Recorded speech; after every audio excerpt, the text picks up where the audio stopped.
ကျွန်တော်တို့ကဝိဆက်လေးကိုဒီမှာတစ်ကောင်ချမယ်အပြီးရင်တစ်ပတ်တော့မှတစ်ကောင်ချမယ်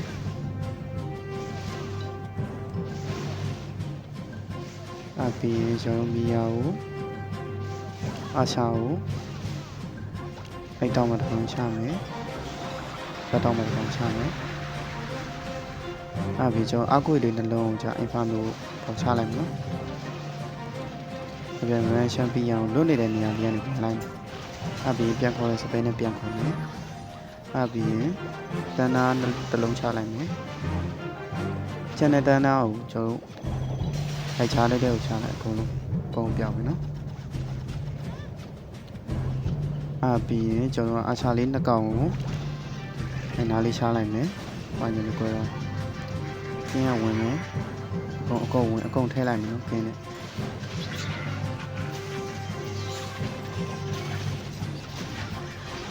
ကုန်ထည့်မယ်နော်ကျွန်တော်နေပေါ်လုံးနေက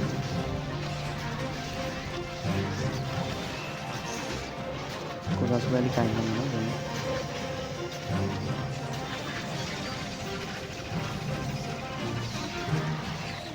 ကောင်းနေဒီကနေ့ကောင်းကိုယ်ကစပယ်လေးကိုင်နေနော်ဟုတ်တယ်နှစ်လုံးချပြီးသွားပြီနောက်ထပ်တစ်လုံးကဲအာဒီပြလိုက်ပြီအဲ့ဒါလေးပဲဆက်ဆင်ပြေနော်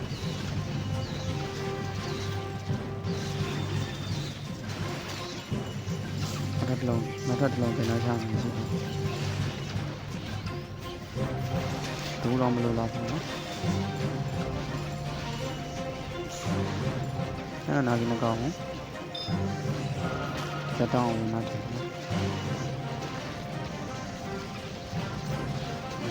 โอเคเวลามาစားလိုက်โอเคပါပြီ3 star 3 star ဘယ်လိုမျိုးတိုက်လို့ရမှာလဲလို့နော်